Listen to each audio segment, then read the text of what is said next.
भारतीय अंतराळवीर कल्पना चावला आजच्याच दिवशी अंतराळात अनंतात विलीन झाली। कल्पनाला अमेरिकेत वारंवार भेटण्याची संधी मला मिळाली। या भेटीचे रूपांतर मैत्रीत केव्हा झाले ते कळलेच नाही। ही मैत्री अखेरपर्यंत टिकली हे विशेष। स्मरण या माझ्या स्मृतिसंग्रहात याच आठवणी मी पुन्हा जाग्या केल्या। चांद तारों को छूने की आशा। तुम्ही जर एकटे राहत असाल आणि क्लब संस्कृतीत रमणारे नसाल तर अमेरिकेतला वीकेंड जीवघेणा वाटायला लागतो। शुक्रवार संध्याकाळपासून रविवारच्या रात्रीपर्यंतचा काळ एकलकोंड्यासारखा काढावा लागतो। झी नेटवर्कच्या अमेरिकेतील स्थापनेच्या काळात त्या देशात राहताना अशा अवस्थेत कुणाला तरी भेटावे, निदान थोडा वेळ फोनवर बोलावे असे राहून राहून वाटत असे। 1998 टेक्सास राज्यातील ह्युस्टन शहरात मुक्कामाला असताना अशा एकांत शनिवारी केवळ टाइमपास म्हणून टेलिफोन डिरेक्टरी चाळत होतो। अचानक लक्ष नासावर गेले। काही महिन्यांपूर्वीच कल्पना चावला ही अंतराळवीर नासामधून अंतराळ सफरीवर जाऊन परत आली होती। तिच्या कौतुकाच्या बातम्या भारतात वाचत असताना नासाबद्दल ही एक नकळत आपुलकी निर्माण झाली होती। केवळ प्रतीक्षित क्रियेने नासाची पाने उलटू लागलो तर नजर कल्पना चावला या नावावर स्थिरावली। तिच्या नावासमोर व्हाईस प्रेसिडेंट असे ठसठशीत नमूद केले होते। तिच्याशी बोलता येते का ते पाहावे म्हणून अगदी सहज फोन फिरवला तर अपेक्षेप्रमाणेच पलीकडून रेकॉर्डेड मेसेज ऐकायला मिळाला। कल्पना चावला फोन घेण्यास उपस्थित नव्हती। तिच्या रेकॉर्डेड सूचनेप्रमाणे माझे नाव, भारतीयत्व आणि मोबाईल नंबर सांगून टाकला आणि फोन बंद केला। उत्तराची शक्यता गृहीत धरली नसल्यामुळे इतर कामाला लागलो। आणि काय आश्चर्य, थोड्या वेळातच फोनची रिंग खणाणली। पलीकडे साक्षात कल्पना चावला होती।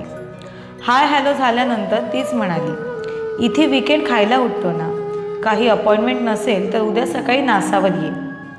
मला मी झोपेतच आहे असे वाटायला लागले। दुसऱ्या दिवशी लवकर उठून नासावर गेलो। हे अमेरिकी अंतराळ संशोधन केंद्र ह्युस्टन शहरापासून अमळ दूर आहे। नासाचा मुख्य दरवाजा आणि त्याची ती प्रसिद्ध कमान दूरवरूनच दिसू लागली। टॅक्सी थांबवून मुख्य दरवाजातील सुरक्षा अधिकाऱ्याला माझे नाव सांगितले। इथे आश्चर्याचा दुसरा धक्का बसला। त्या अधिकाऱ्याने मी नाव सांगताच मला आत बोलावले व कल्पना चावला लवकरच इथे येऊन भेटतील, कृपया इथे बसा असे मोठ्या आदबीने सांगून वेटिंग लाऊंजमध्येच बसायला जागा दिली। माझ्या येण्याची सूचना कल्पनाने आगाऊच देऊन ठेवली होती। 2 मिनिटातच कल्पना चावला हजर झाली। फिकट निळ्या रंगाचा शर्ट, गर्द निळ्या रंगाची पॅन्ट, पायात पुरशी बूट, काखेला टोपी आणि वर घट्ट बांधलेले केस। फोटोत पाहिली होती तशीच कल्पना चावला दिसत होती। तिच्या समवेत एक सुरक्षा रक्षक होता। मला पाहताच त्याने माझी सुरक्षा झडती घेतली। कल्पना ही बाब फारशी रुचली नसावी। हे सारे माझ्या सुरक्षतेसाठी याला करावे लागते। अरे माझ्या आईवडिलांचीही या छळातून सुटका नाही अशी ती ओशाळलेल्या स्वरात पुटपुटली।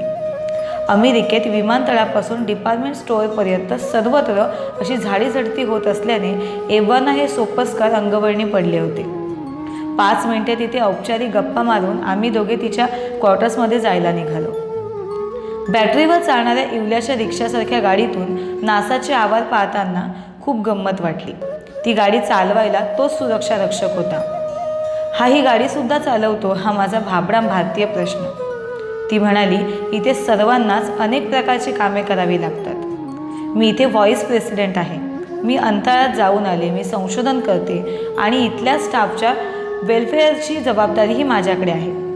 कमी श्रमशक्तीत कामे करून घ्यायची आणि श्रमणाऱ्या सर्वांना अधिक मोबदला देऊन खुश ठेवायचे, या अमेरिकन भांडवलदारी मानसिकतेचे दर्शन नासामध्येही घडत होते। दूरतर्फा सुंदर नाजूक फुलांच्या टाटव्यातून वळणे घेत जाणाऱ्या नागमोडी वाटेने आमची गाडी स्टाफ क्वार्टर्सकडे जात होती। निसर्गाच्या इतक्या निकट सानिध्यात राहून परलोकीचे संशोधन करण्यात गळून गेलेली ही वस्ती। रविवार असल्याने आजूबाजूला बागांबरोबर फिरणारी आणि अमळ पहुडलेली काळीगोरी माणसे आणि त्यातच हुंदडणारी गोजीरवाणी मुले। सारे वातावरण कमालीचे प्रसन्न होते। प्रत्येकजण आपापल्या जगात मशगूल।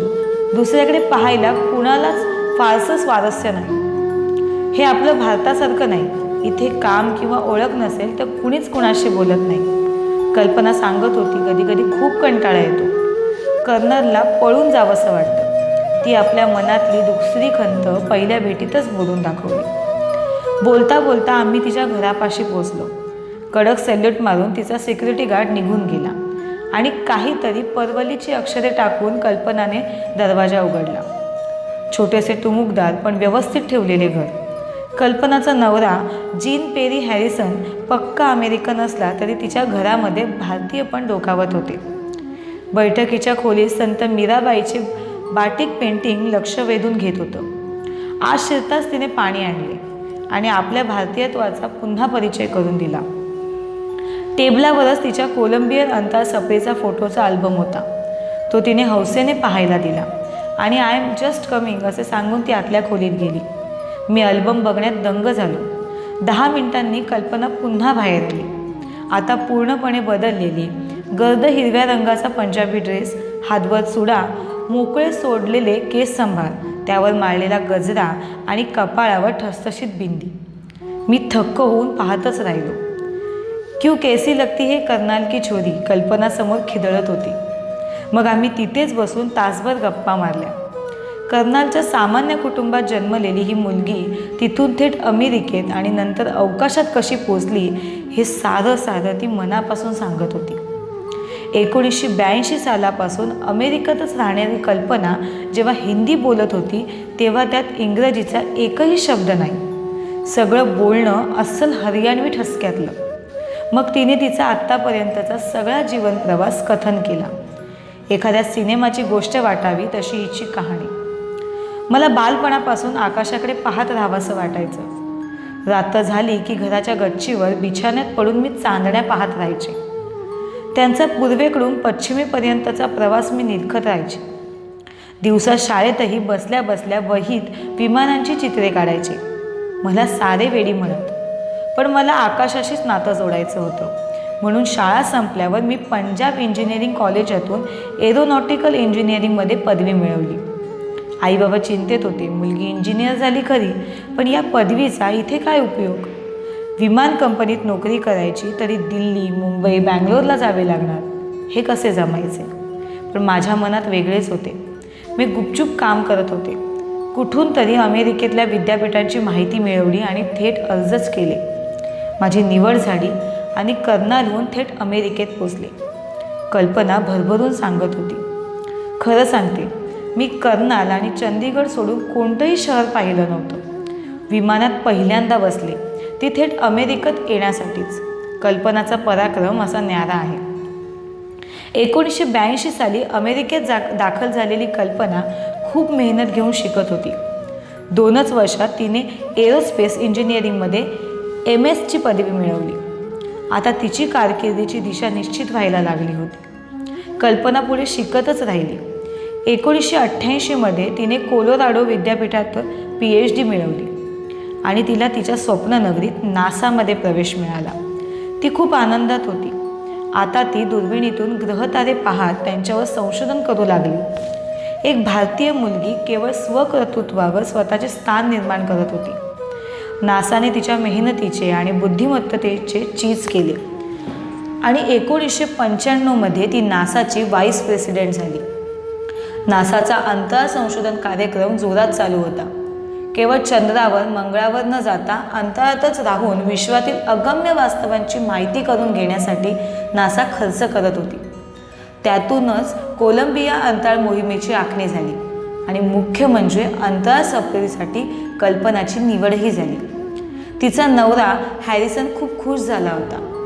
त्याने अनेक टिप्स दिल्या आणि 19 नोव्हेंबर 1997 कल्पनाचे स्वप्न साकार झाले. कोलंबिया यानातून आपल्या 4 सहकाऱ्यांसह ती अंतराळात झेपावली. भारतीय वंशाची पहिली महिला अंतराळवीर बनण्याचा बहुमान तिला मिळाला. अंतराळातले खूप दिवस वेगळा अनुभव देऊन गेले. कल्पना सांगत होती, इतका काळ त्या छोट्याशा यानात राहायचे. पूर्णपणे बदललेल्या वातावरणाशी जमवून घेत संशोधनाचे काम ठरलेल्या वेळेत पार पाडायचे. 1 मिनिटही वाया घालवायचा नाही. या संशोधनात निरीक्षणाचं खूप महत्त्व. ती चुकू नयेत म्हणून मनावर कोणतंही दडपण येऊ न देता काम करायचं, हे सारं बरंच काही शिकवणारं होतं. याच प्रवासात एक घोटाळा झाला. स्पार्टन सॅटेलाईटच्या हाताळणीत काहीतरी गडबड झाली आणि अचानक आणीबाणी उद्भवली.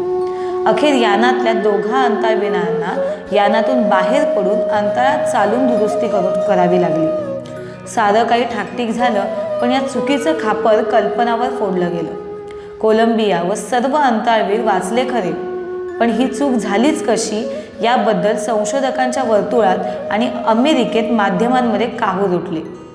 कल्पनावर टीकेचा भडीमार चालू झाला. ती खट्टू झाली, पण डगबगली नाही. तिने सरळ चौकशीची मागणी केली आणि नासाने तज्ज्ञांची समिती नेमली. कल्पनाशी पहिली भेट झाली तेव्हा या चौकशी समितीचे काम चालू होते.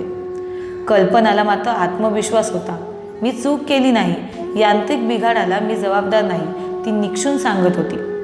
तसेच तिने चौकशी समितीलाही सांगितले होते. तुझ्यावर आरोप का झाले? कल्पना खिन्न हसली. आपल्या एका हातावर दुसऱ्या हाताची बोटं ठेवत म्हणाली, चमड़ी भाई चमड़ी, हमारी यह चमड़ी इन गोरों को शायद डराती है, इसलिए ऐसे इल्ज़ाम आते हैं, मगर मैं डरूंगी नहीं. करनाल का खून है मेरा. कल्पनाचा आत्मविश्वास चकित करणारा होता. बोलता बोलताच कल्पनाने जेवणाची तयारी केली. अस्सल पाश्चिमात्य जेवण. ते जेवताना म्हणाली, पुढच्या वेळी नीट ठरवून ये. मी मकई की रोटी आणि सरसों का साग छान बनवते. हॅरिसनलाही खूप आवडतो माझा भारतीय स्वयंपाक. तिच्या बोलण्या वागण्यातून खास पंजाबी हरियाणी स्निग्धता होती. ती सोडायला मुख्य दरवाजापर्यंत आली. नंतर अधूनमधून तिचा फोन येत राहिला. आमच्या झी नेटवर्कचा ह्युस्टनमध्ये कार्यक्रम होता, त्यालाही ती आवर्जून उपस्थित राहिली. इतका काळ ह्युस्टनमध्ये राहूनही तिला ह्युस्टन शहराची विशेष माहिती नव्हती. आमचा सारा दिवस नासामध्ये जातो. बाहेरच्या जगाशी संबंध नाही, संबंध असतो तो केवळ चंद्र चांदण्यांशी, हसता हसता ती म्हणाली. काही दिवसांनी अमेरिकेतच बातमी वाचली. कल्पनाची चौकशी समितीने निर्दोष मुक्तता केली होती. जे काही घडले त्याला स्पॉटर सॅटेलाईटच्या बांधणीतला दोषच कारणीभूत होता, असेच मत या समितीतील तज्ज्ञांनी नोंदवले. हा कल्पनाचा विजय होता.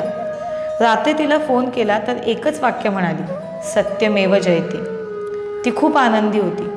काही दिवसांनीच पुन्हा ह्युस्टनला गेलो तर आवर्जून भेटायला आली. तिच्या डोळ्यात अश्रू होते. आनंदातही ती खूप रडली.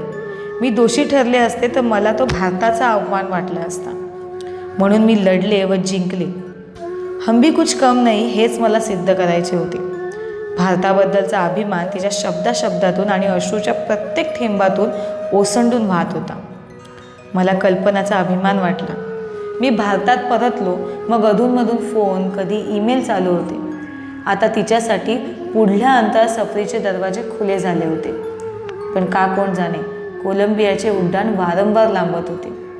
अखेर 16 जानेवारी 2003ला पांढरा काळा धूळ सोडत कोलंबिया पुन्हा अवकाशात झेपावले. आता कल्पना समवेत आणखीन 6 अंतराळवीर होते. वजनविरहित अवस्थेचा शरीर रसायनावर काय परिणाम होतो याचे मायक्रोग्रॅव्हिटी संशोधन करण्याची जबाबदारी कल्पनावर होती.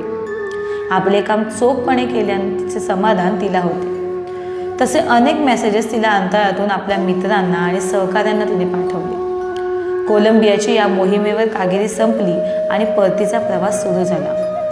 अवकाशातून पृथ्वीकडे एकटक पाहत कल्पना परतत होती. वजनरहित तरल अवस्थेतून पुन्हा जडत्वाकडे तिचा प्रवास चालू होता.